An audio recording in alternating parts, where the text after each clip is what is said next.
In the previous episode, Sadakat Albora shoots Alya in a desperate attempt to stop her from marrying Sihan. With Alya in critical condition, Sihan rushes her to the clinic, hoping for her survival. During the journey, little Deniz calls and asks to speak with his mother. Despite her intense pain, Alya tries to reassure her son, but loses consciousness before she can say much.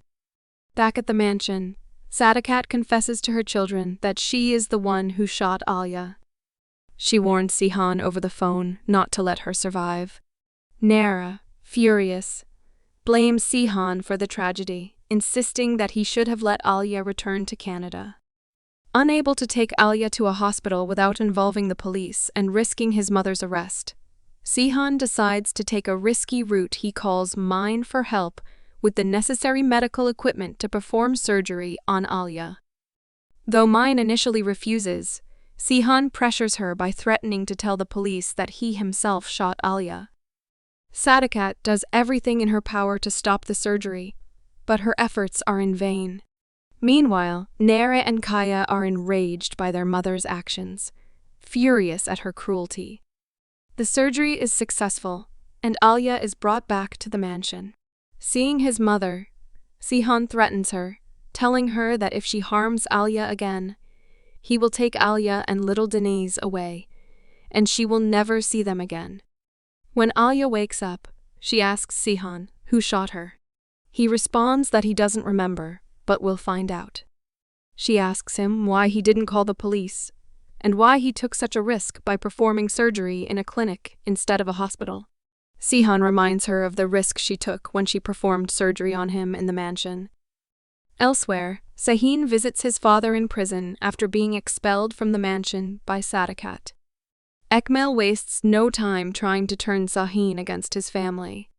He shows him a photo of himself and Sadakat from their youth, and reveals the details of their past relationship. Ekmel also shares his plan to have Sadakat pay for all her wrongdoings. Shocked by what he learns, Sahin joins his father in seeking revenge against the Albora family, and reports Sadakat to the police for shooting Alya. The next morning, Sihan visits Alya.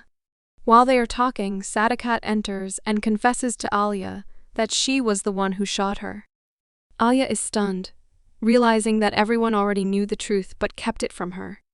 Sadakat, desperate to prevent the wedding, grabs a knife and demands that Sihan choose between her and Alya.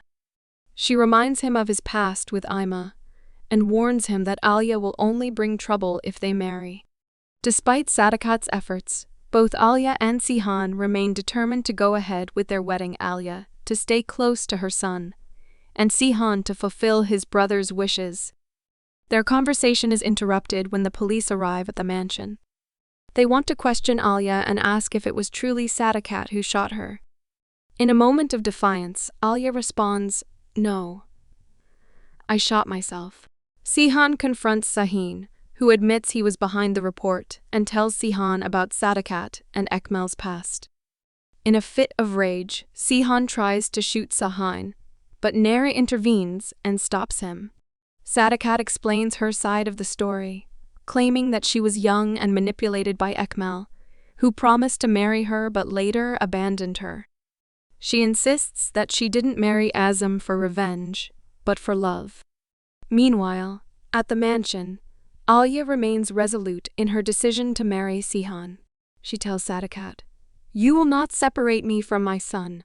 I will marry him and live here with him in this mansion." Sihan, concerned about Alya's safety, asks her why she didn't tell the police the truth, and if she isn't afraid of living under his mother's roof, where she could try something again. Alya reassures him that she isn't afraid. Sihan then warns her, "If you're marrying to take revenge on my mother, don't do it." After their conversation, Sihan announces his engagement to Alya to the family, demanding that the wedding preparations begin. The long-awaited day of the wedding finally arrives, and Sihan is mesmerized when he sees Alya walking down the stairs in her wedding dress.